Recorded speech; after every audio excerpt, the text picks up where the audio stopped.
There, I think I've turned on the camera. Either that, or I flushed the toilet again. Sonics are not an easy thing to get used to.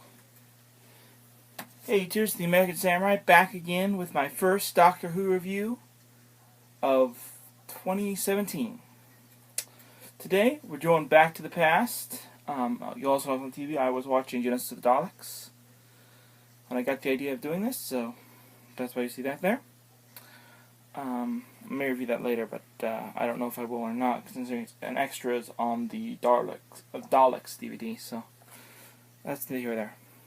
Anyways, let's talk about the first William Hartnell, the first Doctor story, Gunfighters. In this story, Doctor Who, or the Doctor, William Hartnell, along with his companions, Dodo Dunport, and Stephen Regret, what a name, end up going back in time to the OK Corral.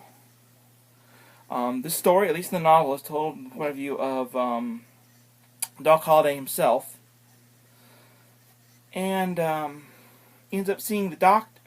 What happens is the Doctor ends up in Tombstone and goes to see the local dentist Doc Holliday just opened up due to having a terrible toothache. But during various events, the Doctor is mistaken for Doc Holliday, even though he calls himself in this Dr. Caligari. Which, if you're a fan of an Angry Video Game Nerd, you may have referenced that, because there's actually a movie called The Cat of Dr. Caligari, I believe he reviewed in one of his Monster Madness specials.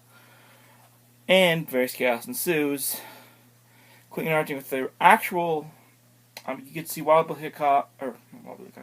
Bat Masterson, who else is in here? Oh yeah, Wyatt Earp, and the Clanton brothers, and it's basically a fictional what if at the OK Corral. I read it, and I have to say, it's not one of my favorites, and it's not just because I don't blame Donald Cotton. It's probably not something I enjoy because I'm not familiar with these companions. And I don't like the premise so much of the Doctor being the one who is actually fighting at the OK Corral, while the real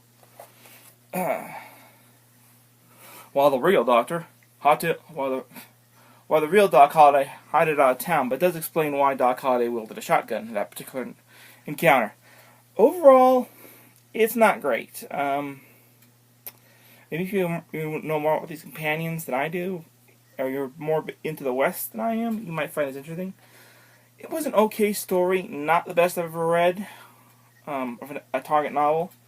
Overall, I'd give this probably a 5 out of 10. Not great, middle of the road, but an interesting read nonetheless. I don't know, maybe if I see the episode I'll change my opinion on the book, but overall, it's just average. Nothing spectacular, nothing great, nothing bad. So yeah, until next time, this is the American Samurai saying, sayonara.